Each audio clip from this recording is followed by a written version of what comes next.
नमस्कार, मी Aditi. Welcome back to my channel. तर आज आपण बनवतो आहोत कांद्याच्या पातीची भाजी. तर माझी खूप आवडीची आहे, भाकरीसोबत खूप छान लागते. गावाकडून मी आता ताजे ताजे कांदे घेऊन आले होते आणि आपण आज त्याचीच भाजी बनवते. इथं मी मुगाची डाळ थोडा वेळ भिजत घातली आहे आणि ही भाजी बनवण्यासाठी आपल्याला लागणारं साहित्य आहे. मुगाची डाळ मी थोडीशी भिजत घातली आहे, सोबतच जिरे घेतलेत, बारीक चिरलेला लसूण आणि 3-4 मिरच्या बारीक चिरलेल्या. थोडीशी तिखट बनवणार आहे भाजी मी आणि त्याच्यासोबतच शेंगदाणे भाजून घेतले. मी थोडासा शेंगदाण्याचा कूट घालणार आहे, तुम्हाला नसेल घालायचं तर तुम्ही स्किप करू शकता. मला आवडतो, मी शेवटी थोडासा शेंगदाण्याचा कूट पण टाकेन.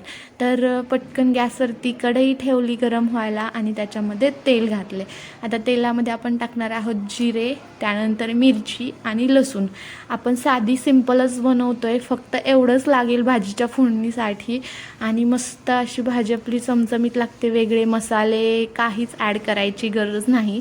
आता इथं मी कढईमध्ये अगोदर जिरे टाकले, तडतडू दिले छान आणि नंतर मिरची टाकली. आता तुम्ही म्हणाल अगोदर लसूण का नाही टाकला, तर माझा लसूण नेहमी असा अगोदर जर टाकला ना तर करपतो. तर मी अगोदर मिरची टाकते आणि मग लसूण टाकते. दोन्ही सोबत छान भाजलं ना की गोल्डन कलर छान येतो लसणाला सुद्धा. तर छान भाजून घेते. आता इथं हिंग टाकते मी 1 चिमूटभर आणि हळद टाकायची मी विसरले थोडीशी. तर तुम्ही इथं हळद पण थोडीशी ॲड करा.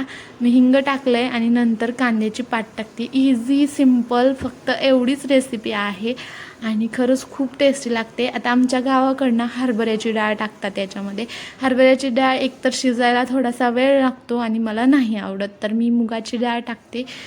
फक्त 2च चमचे घेतली होती मी मुगाची डाळीने भिजत घातली होती, तर त्याची भरपूर झाली आहे आणि मला खूप जास्त पातच असलेली अशी भाजी नाही आवडत, तर मी त्याच्यामध्ये मुगाची डाळ थोडी जास्त टाकते. तुम्ही कमीसुद्धा टाकू शकता. तर इथं 1 मिनिटभर आपण हिरवी पात आणि त्याच्यासोबत मी कांदासुद्धा चिरला आहे, कोवळा होता.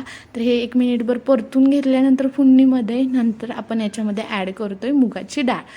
तर आता 1 मिनिटभर अगोदर पात परतून घेतली आणि नंतर मी मुगाची डाळ त्याच्यामध्ये टाकलेली आहे. आता मी हळद तुम्हाला सांगितलं टाकायची विसरले, तर इथे 1 चिमूटभर हळद ॲड करते आहे आणि नंतर ह्याच्यामध्ये मीठसुद्धा टाकायचं आहे चवीनुसार. आता छान परतून घ्यायचं आहे 1 ते 1.5 मिनिट आणि नंतर आपल्याला ह्याच्यावरती पाण्याचा शिंपडा द्यायचा आहे. मी थोडंसं पाणी टाकणार आहे ह्याच्यामध्ये, म्हणजे कसं ती डाळ जी आहे ती छान थोडीशी वाफलेल. आता हरभऱ्याची डाळ असेल तर शिजायला खूप वेळ लागतो, पण आपण मुगाची डाळ टाकली तर मुगाच्या डाळीला जास्त वेळ लागत नाही, पटकन होते, लगेच शिजते. इथं बघा पाण्याचा शिंतरा टाकला थोडासा, अगोदर मीठ टाकलं होतं मी आणि छान झाकून ठेवते फक्त 5 ते 7 मिनिटं. आपली खूप जास्त वेळ जर तुम्ही ठेवलं तर एकतर चिटकेल खाली आणि दुसरी गोष्ट म्हणजे मुगाची डाळ घातल्यामुळे लगेच शिजते, तर पूर्ण शिजून गारा होऊन जाईल. तर छान लगेच 5 ते 7 मिनिटात झाकण उघडायचं आणि नंतर मी शेवटी कूट टाकून घेतला आहे मोठा थोडासाच. तुम्हाला स्किप करायचं असेल तर यू कॅन स्किप. तर छान अशी ही आमच्या दोघांसाठी भाजी बनवली, तरी मी एवढ्या कांद्याच्या पातीची 1 प्लेटभर भाजी बनली आहे, आमच्या दोघांसाठी इनफ आहे.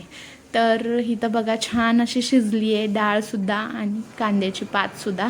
साधी सिंपल इझी रेसिपी आहे, खायला खूप सुंदर लागते. तरी मी ही सर्व करणार आहे भाकरीसोबत. त्याच्यासोबत मी चटणीसुद्धा घेतली आहे आणि ताजा कोवळा असा कांदासुद्धा घेतला आहे त्याच्यासोबत खायला. तर चटणीसोबत खायला कांदा छान लागतो आणि भाकरी मी कडक करून घेतली आहे. मला कडक भाकरी आवडते, मिस्टरांना नाही आवडत, त्यांच्यासाठी अगोदर सॉफ्ट बनवून दिली आणि नंतर माझ्यासाठी कडक बनवून घेतली. चला, रेसिपी कशी वाटली मला कमेंट करून सांगा. पुन्हा भेट